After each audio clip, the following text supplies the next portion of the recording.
Okay, we're live. Hi, this is William Ramsey. Welcome to William Ramsey Investigates. On today's show, of a very special guest, a returning guest. His name is John Glatt. And we spoke back in November about a fascinating book he wrote titled Golden Boy, A Murder Among the Manhattan Elite. It was originally published in July of 2021. But we're going to talk about a different book today, a very disturbing true crime book. Title of the book is The Doomsday Mother, Lori Vallow, Chad Daybell, and the End of the American Family, published January 2022. It already has 66 five-star reviews in the US on Amazon. And there is an audio book if you'd like to listen along with this book. Again, the title is The Doomsday Mother. John Glatt is an investigative journalist with more than 35 years of experience. In the last 30 years, he's written 25 true crime books and 5 biographies, with more than 2 million books currently in print all over the world. Glatt is acknowledged to be one of the best true crime writers working today. His first book, Rage and Roll, Bill Graham and the Selling of Rock, was published in 1993 to critical acclaim. 2 years later, he wrote Lost in Hollywood, The Fast Times and Short Life of River Phoenix, a well-received biography on the tragic movie star. His next book, The Chieftains, an authorized biography, which was published in 1997, saw him nominated for a 2000 Grammy in the spoken word category. In 1998, he wrote the well-received The Ruling House of Monaco, the story of a tragic dynasty, uncovering many new revelations about the Grimaldis. Glatt has appeared on scores of television and radio programs all over the world, including ABC 2020, Dateline NBC, Fox News, Discovery ID, BBC World, and A&E Biography. But again, we're going to talk about this book. It's a very troubling book. I would recommend, if you have young children in the background or maybe in a certain area, be very careful because it gets very graphic. Again, the title of the book is The Doomsday Mother, Lori Vallow, Chad Daybell, and the End of the American Family, with John Glatt. So, John Glatt, welcome back to the show. Thanks for agreeing to the interview. Oh, thanks for having me. John, great. People may not have heard our last conversation about Golden Boy. Maybe you can kind of add to anything that I may have missed in the intro, and then kind of what led you to pick this story about the Doomsday Mother. Well, I heard about the story, like everyone else, about Lori Vallow and the missing children, her 2 missing children, Tylee and JJ. And I kind of got riveted to some of the coverage of it. You got a lot of coverage on Dateline. And I started following it, and I put it up to my publisher and said, I think this is a very interesting story. And they said, okay, go ahead and follow it. So I kind of jumped in head first, really, and spent almost 2 years working on it. Wow. And it's a fairly recent story. Like, I think that the law, the criminal, procedures are still ongoing right now. But can you talk about maybe something? I read the story and I only followed it maybe for like 3 days. Can you talk about kind of the background of this whole story and what you did to kind of investigate the story of the Doomsday Mother?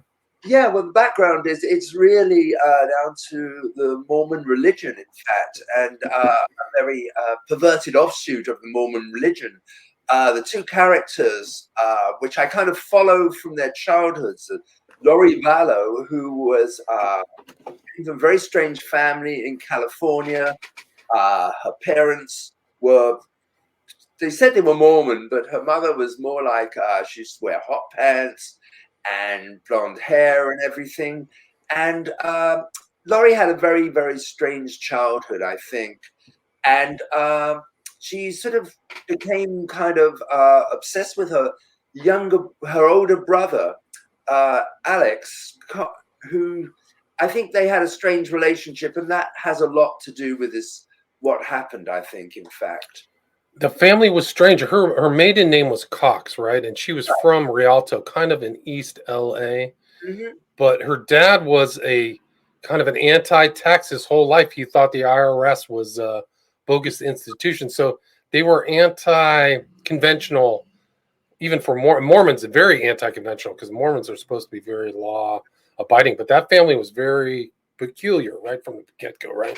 Oh, yeah. I mean, they didn't believe in tax. So they didn't pay tax. So eventually he'd get arrested for tax evasion, and he'd go to court, and he'd, sort of pronounce that he was American. He didn't have to pay tax.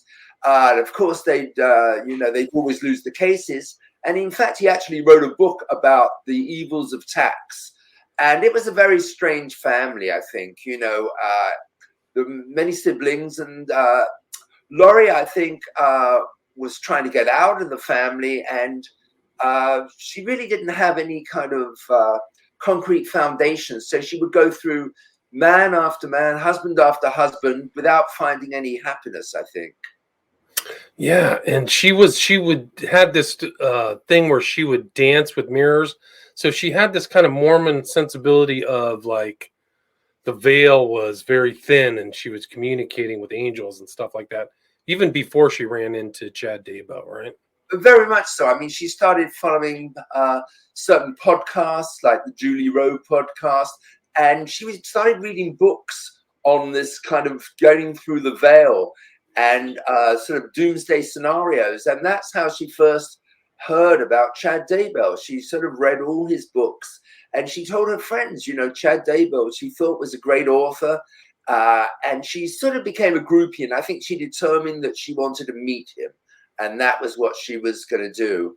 And then eventually, she met somebody, Melanie McGibb, at a convention, a Mormon convention.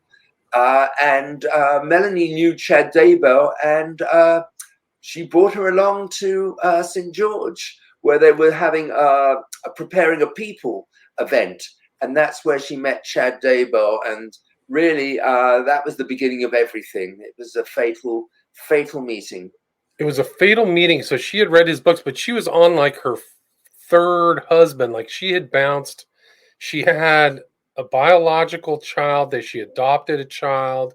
Right. And in your title, it's Vallow. So her maiden name was changed to her last husband, Charles Vallow, right? Wasn't that his name? Mm-hmm. And Charles was, quite an amazing guy. I mean, I got to talk to his family, in preparation for the book.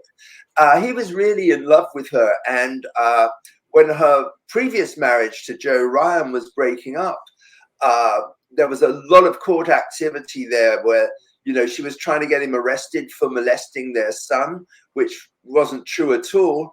And they eventually went off to Hawaii to live for about 8 years. And for a while, she seemed to have found stability for once in her life with Charles. But that wasn't to last at all. Right. And he really was devoted to her, which is kind of sad because it didn't end up that way. But he was the provider. They adopted this autistic or damaged child, JJ. So they were trying to kind of make a new family with these. And he had 2 boys from another family. Like, it's very complex because she had an older son, Colby, right? So she had, it's hard to put these. She had a lot of relatives, like children and stuff like that. Yes, I mean, Colby was, he was quite a lot older than her daughter, Tylee. So, I mean, he'd been with her from the beginning, and he saw everything really happened. And that's who I felt most sorry for, I think, who got hurt the most by what happened. Yeah, and there was precursors, right? So you talked earlier about her strange, curious relationship with her brother, Alex, who seemed to have something more than a sibling relationship with her. I don't know what it was, but I got the sense something was going on. But he attacked her second husband, right? Alex did? Yes, I mean, she was accusing second husband, Joe Ryan, of molesting her children, which wasn't true at all. And she tried to have him arrested. They went into certain therapy sessions, and the therapist or the doctor actually could see that Laurie was trying to influence what Tylee was saying. She didn't believe it whatsoever.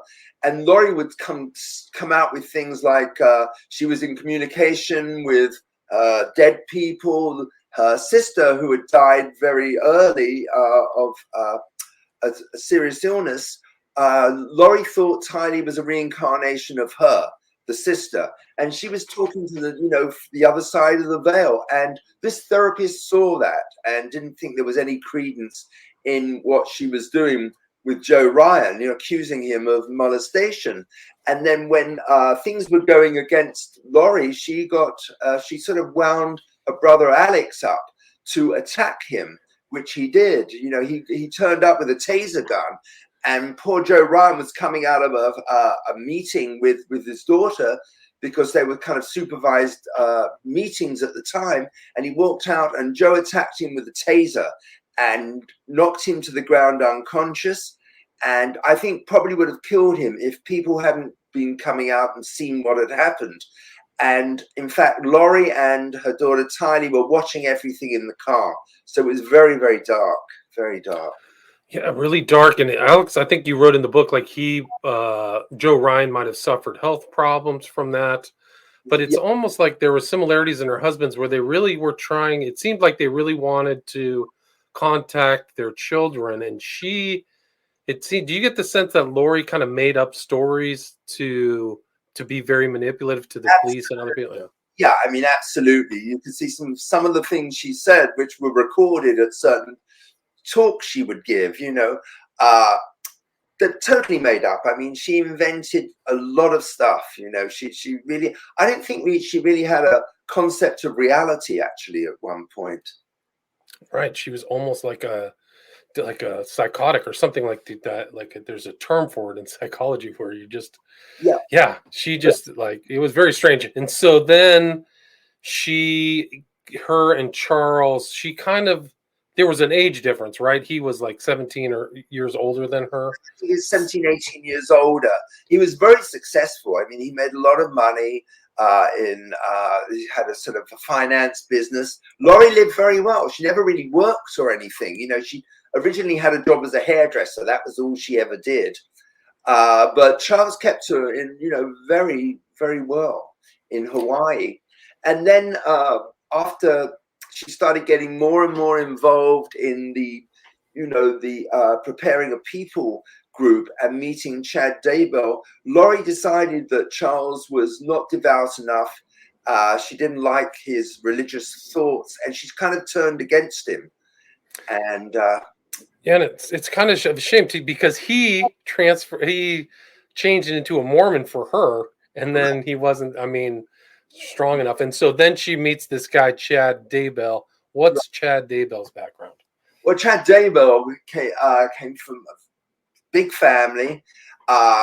He, in fact, liked to pretend that, he had near-death experiences, I think, when he was 12 and a little later as a teenager. And he was a devout Mormon, and he would sort of talk about these near-death experiences where he was convinced that, he'd gone over to the other side and he'd been pulled back, but there was still a hole in the veil which allowed him to sort of transport himself to the other side. And he began as a journalist, actually. He also as a gravedigger. When he was a teenager, he worked as a gravedigger, and he then became a journalist. I interviewed a lot of people that worked with him on the newspaper, and they all said he was very, very strange. He would never say anything. He was very, very quiet. He kept to himself. He wasn't sociable at all. And eventually, he got out of journalism and decided he was going to become a writer. And he started writing these kind of doomsday books, about the end of the world and things. And within the Mormon literary world, which is kind of not very wide, he became pretty well known, in fact, I think. Right. He had put together like fictional books and things like that. He started his own imprint, right? His own publishing house with his wife. His own publishing with his wife, Tammy. He was very devoted to him. They started a little publishing company, and they really didn't make much money. I mean, the books didn't sell, but he loved the idea of being an author. And he would do book signings and whatever, and make guest appearances and give talks. And he really enjoyed doing that, And I mean, within this very narrow world of, preppers and preparing for the end of the world, he became pretty well known, in fact. And that's how Laurie kind of, joined up with him, in fact. Right, is on one of his book signings. He had 5 kids. He was with his wife, Tammy. They had gone through like a pretty brutal bankruptcy, right? Like I think they owed a couple $100,000, serious money. Yeah. Right. Yeah. I mean, he wasn't a very good businessman. He wasn't a very good writer. I mean, unfortunately, I had to read some of his books, in preparation as research, and they weren't very good. But it was almost like they were the books, the characters were fighting all of these end time things that were going to happen, right? So Right, and they he were all kind of, based on people he knew and family members. You know, like his daughter was the star of one of them. He was a hero in all of them, I think. You know, and he'd be fighting these brutal forces. You know, to save the world. yeah, it's really, and so it's almost like she and him, they're like you talk about the veil, but the veil between reality and fiction seems to have dissipated between them. Would you agree that when they got together? Absolutely. I mean, Yeah. they were kind of very combustible. When they met, it was kind of a love at first sight, and it was kind of and Laurie's best friend Melanie Gibb described it as pouring oil on gasoline on fire, and it just exploded. I mean, for Laurie, he made her feel like she was really special, like she had all these incredible spiritual gifts to save the world, which, you know, she loved being told that she had these special powers and was better than anyone else. And he was kind of, it is coming up to 50. His marriage was falling apart. He had 5 children. And Laurie to him was this beautiful blonde girl. And he sort of saw his dream, lover in her. So they both sort of fed each other, I think, for their various needs they had. Right. And so it just was combustible. And he had this thing preparing a people. Can you talk about that? Yes, it was like it was a group, and he was part of it. And they believed that the end of the world was coming. I think it was July 2020 was the date. They actually had a date that Chad gave, and him and Laurie were going to lead the 144,000 people that were going to survive the end of the world and start the new one. And he told Laurie they have to start recruiting them. So Laurie was actively trying to recruit people, her friends and family, to join the 144,000 who would survive, the end of the world and be there for the second coming. And amazingly, I mean, they did get a group of people that devoutly believed in what they preached, who were faithful followers. Which, one of the things I think I found particularly alarming about this book was the number of people that actually believed in their crazy sort of story about the end of the world and thought they were really kind of had special powers. Right. So they thought they had such special powers. He had this owl necklace. Can you talk about that? Yeah, well, it was something he found, I think he found in a Mormon church on a pew, and it was an owl brass necklace, and he would take it and he had a certain way of holding it and swinging it, and depending on what direction it went, he would ask it questions and it would answer them.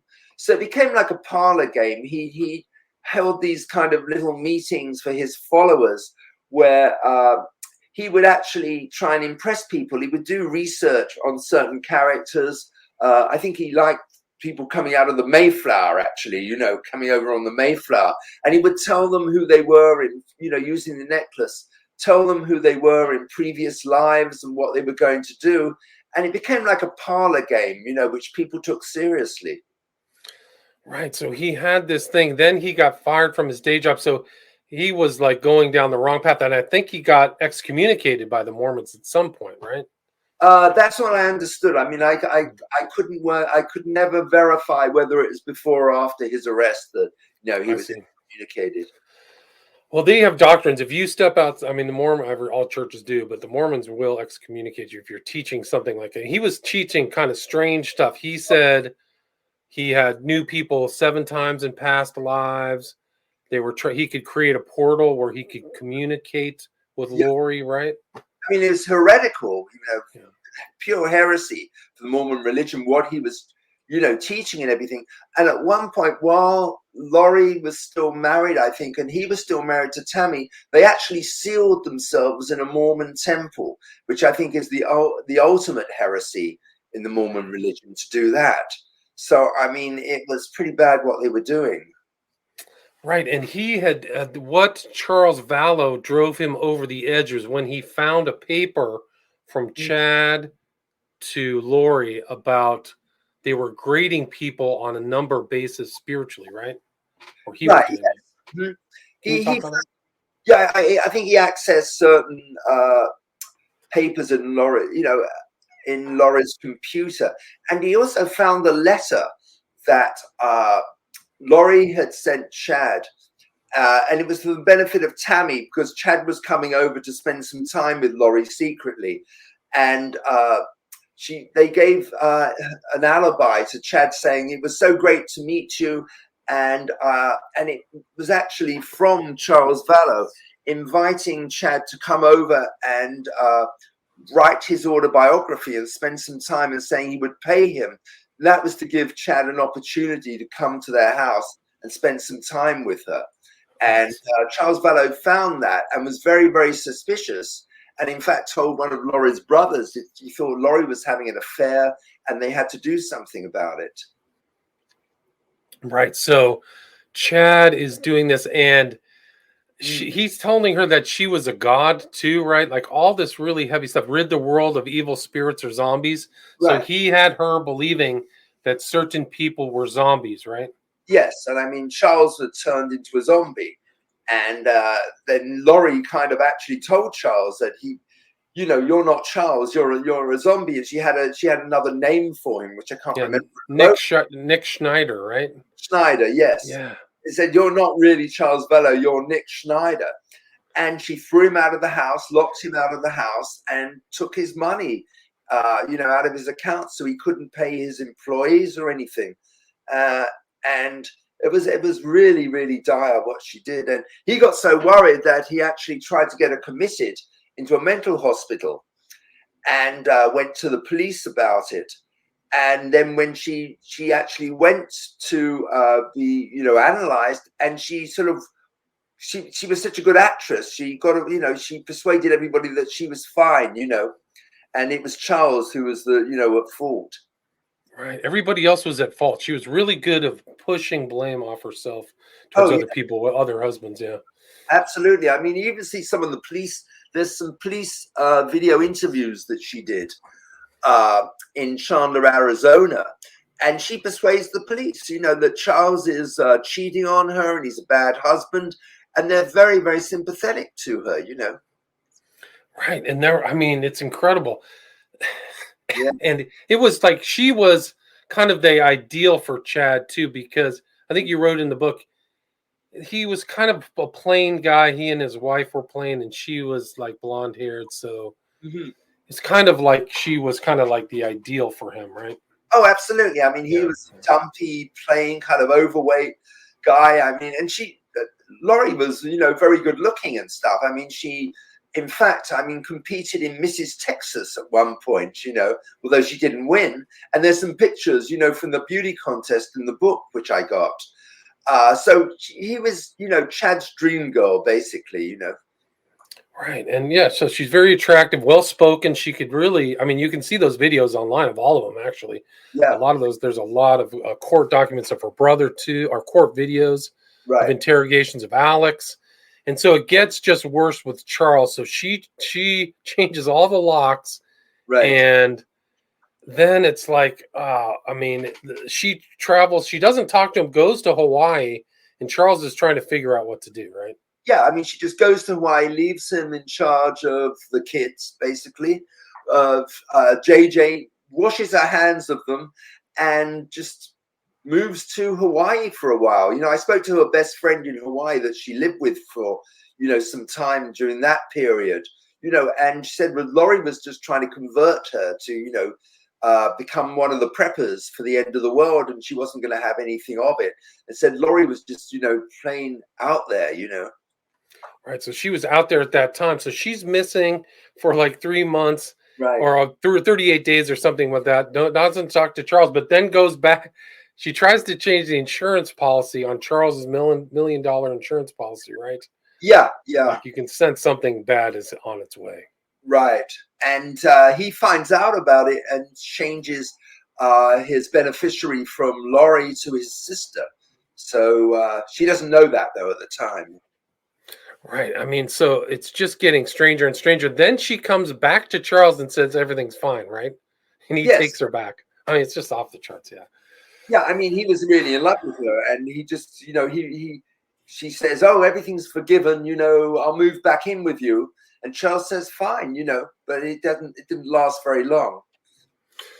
Right, and he got another nickname, a Hippolos. Like they had this whole kind of Dungeons and Dragons fantasy world view of these different people with different names. And Chad, you talked to Rick Ross, who I've interviewed as well, a cult guy, and he kind of figured out that Chad was really working on her, just manipulating her and putting ideas into her head that she didn't have before, right? Sorry, she didn't seem to have a lot of those prepper. I mean, it seems like Chad egged her on into the prepper world, right? Well, she was getting in there because just before she met Chad, she gave a talk at one of Melanie Gibbs' prepper conferences. And she's full of these ideas because she'd read them in Chad's books and everything. I see. So she was ready for it. She was ripe. And so something's going on, and they're like living together, and then Charles Vallow mysteriously, something happens, right? That's right, yes. I mean, he's coming to visit JJ, and she won't let him stay at the house. He has to stay in a hotel. And he arrives to see JJ. And the next thing, about 45 minutes later, is brother Alex, who happened to be at the house with Laurie, is calling police saying he's just shot his brother-in-law. And gives some really strange story that Charles was attacking them with a baseball bat and he was defending himself. So he got his gun, which he just happened to have because he was staying at the house, and shot him twice in the chest and killed him. And the police turn up, and amazingly, nobody gets arrested. And, they're suspicious, kind of, but they bring Alex in for questioning. He's got a very kind of little cut on his back of his head, which he keeps like padding. He says that's where Charles hit him with a baseball bat, and Charles was a semi-professional baseball player. So if he'd really hit him with a baseball bat, he would have been much worse hurt than that. But they took their way out of it. So it gets reported in the press, but they carry on. Charles gets buried. She doesn't even tell Charles's family or his two sons that he's dead for about a week, I think. Right. So she's very glib. People see her. I think, is that the one where they see her smiling like she threw a pool party the same day? Yeah. I mean, the police, they interview her when she's outside the house with her dead husband, and she says, "Oh, I'm sorry, neighbors, I've just moved in last week." And she big smile on her face, so glib. It was just unreal that she's like that. And really, I think the detectives were suspicious, but they had nothing to go on really for a while. Right. They didn't know the full story, the full arc of the story, but you can see both of the interrogations of her, Laurie Vallow, and Alex Cox, her brother, online. And if you know the full arc of the story, it's just incredible that the police were they seemed so casual talking to them. Did you ever get do you ever get the feel, or did you ever, when your research, get a sense that Alex and Laurie had some kind of romantic thing going on, the brother and sister? Well, I think one of my revelations in the book was I got an interview with Laurie's best friend growing up. When she was in high school, they were inseparable for a while. And the friend who I wasn't able to, I had to give her another name because she didn't want to be named in the book. But she told me that I think it was in the 8th grade, one day, Laurie came up and just, burst into tears and hugged her and said, "Look, I feel bad. Alex is trying to have sex with me, and I don't know what to do." And the two girls kind of, they hugged each other. And they were too young to really know how to handle it. And her friend told me that she didn't ever tell her mother because she didn't quite know what to say, And Laurie never brought it up again, but she's convinced that maybe if she had told her mother, things might have been very different. But I got a feeling that there was definitely something strange going on with the siblings, Laurie and Alex, because right through the life, Laurie seemed to have a hold on him. And wherever she moved, Alex moved very close by. They always seemed to be within striking distance of each other. So I think there was definitely something weird going on. And in fact, it later emerged that Alex had a very brief marriage when he was younger, and the wife told police that they would act very strangely for brother and sister. They were all over each other, and she made her feel very uncomfortable. Wow. Yeah. See, I sensed when I was reading your book, something else was going on. And Yeah, then he didn't have like a normal married life with kids either. So he was traveling to Colombia to visit prostitutes or something. So it was almost like he just didn't want to identify with anybody else. So she was able to, Lori seemed to really be able to get men under her power. yeah, It seemed like. and she was very, very manipulative with everybody, I think. And in fact, I mean, I interviewed one of Alex. Alex is probably one of his few friends, who was a fellow. Alex did stand-up comedy for a while, and Mary Tracy actually became friends with him on the comedy circuit, and they stayed friends. And she told me about the Alex she knew, which she actually liked him. She thought he was really, really nice. And in fact, Alex brought her to a family gathering on a Sunday afternoon in California, I think. And she walked in, she said that Laurie, first time she met Laurie just walked around the house in a bikini, flaunting herself the whole time, which seemed very strange to her, I think. Yeah, just really strange behavior. Yeah. And then I mean, her and Alex's stories were inconsistent about the death of Charles Vallow. And I Yeah. got the sense the police should have been a lot more on point about the differences because their stories weren't even close. They weren't even really close to each other.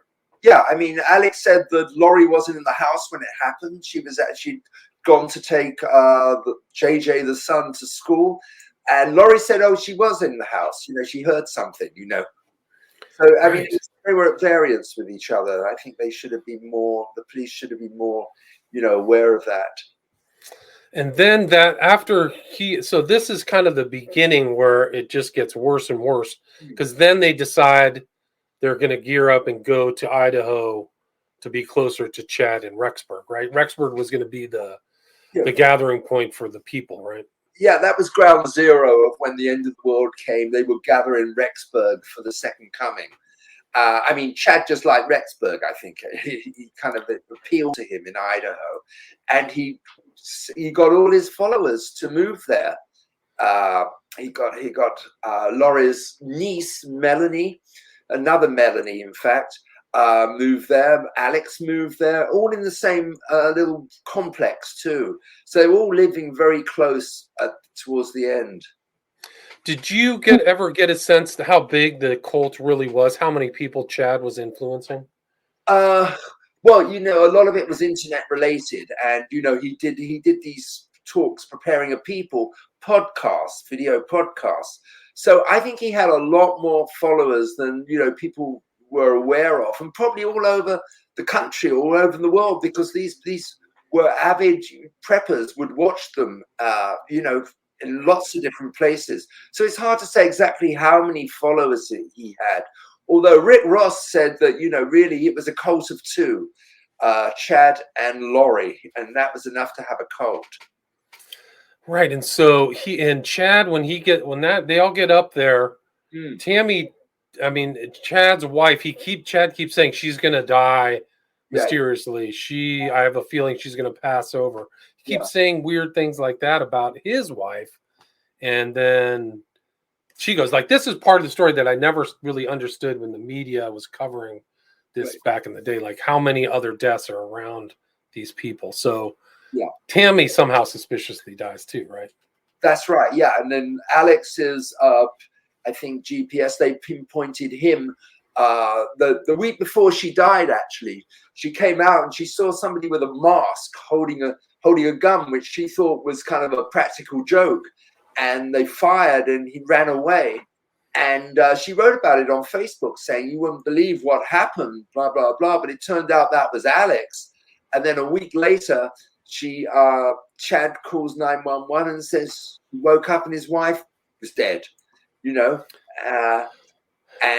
the police came and everything, but there was never ever any kind of suspicion that he might be responsible. So there was no autopsy or anything. And Chad said, no, we don't need an autopsy, So they just buried her very fast. And that was it. So he like hurried up the autopsy suspiciously. They just said natural causes. He had some story where she wasn't doing well. Yeah, he told their 5 kids. Yeah. He told Tammy's sister that in fact she's been sick. She was not, herself. And yet about a week earlier, she'd actually visited the sister and seemed in great health and was actually training for a marathon, I think, at that point, So none of it made sense. It was very strange. Right. And then Lori and Chad are married like in a week in Hawaii, a week later in Hawaii or something like that, right? Yeah, they go off to Hawaii, and I interviewed the person that married them actually on the beach in Kauai. He said it was a very strange wedding, because they were in such a rush to get married. Usually, they paid their money, and usually it would take an hour with the ceremony, but they just wanted to rush it as fast as possible. And once they exchanged vows, they were off, And he was relieved because he wanted to get out of there because they were spooking him, I think. Right. And there's so much more to this story. Like the kid story is like so disturbing. And Alex, it really is one of the most disturbing true crime stories and books I've ever read. It's off the charts. Right. And it's still going on. They've been arrested finally for the murder of the kids, for Tammy, for Charles. And in fact, Lori has now been declared unfit, to incompetent. So really? Wow, I didn't know that. 7-8 months, she's been undergoing mental treatment to bring her up to fitness. Whereas Chad is still in jail. His trial is set for January 2023, in fact. But nobody knows what's going to happen now with Lori and when this trial is going to happen. So really, things are kind of in suspended animation with it. Right. It's very strange. And there's videos of them in court. They are smiling. It is so bizarre. They have like a glazed over face. Like, why aren't you showing any sorrow? Right. And Lori actually got they made some inmates lipstick. So in some of them, you can see she's got bright red lipstick when she comes into court, and she's smiling and everything as if she loves being the center of attention, which she always did. Right. So she became the center of attention over the darkest stuff imaginable. Really great book.